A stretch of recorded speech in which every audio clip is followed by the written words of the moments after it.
Napul sa video ang pagsalpok ng motorsiklo sa isang taxi sa Cainta, Rizal. Sa lakas ng impact, patay ang rider at kanyang angkas. Nasa frontline ng balitang yan, Simon Gualvez. Pansinin ng taxi na ito. Tatawid yan sa kabilang lane ng Felix Avenue sa Cainta, Rizal para kumaliwa at pumasok sa isang subdivision. Tiyempo namang papasalubong ang isang motorsiklo mula sa kabilang lane. Sinubukan pang umiwas ng rider pero sumalpok pa rin ito sa taxi. Sa tindi ng impact, tumilapon ang dalawang sakay ng motor. Nangyari yan pasado alas 12 ng madaling araw kahapon.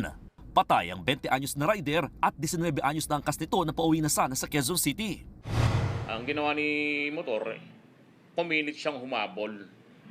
Paghabol niya, nagkaroon sila ng miscommunication, nabangga pa rin ni taxi si motor. Tatlo naman ang sugatan, kabilang ang dalawang minor de edad. Nag-aayos lang sila ng sidecar sa gilid ng kalsada nang tamaan sila ng tumilapong motor. Pag yuko ko, yun na lang, nakita, narinig ko lang, pagbagsak, pumutok, boom, ayun, pagputok. Nawala na akong malay.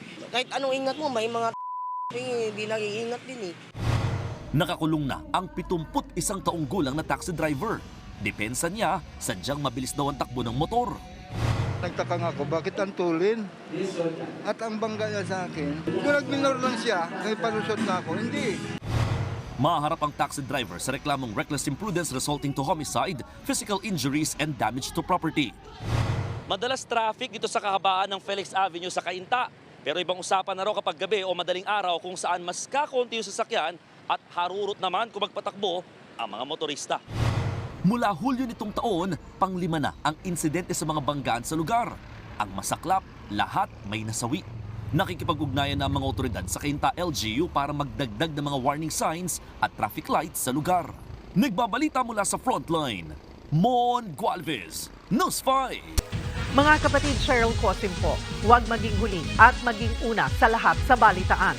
Para sa tuloy-tuloy na talakayan sa Frontline, mag-follow at mag-subscribe sa social media pages ng News 5.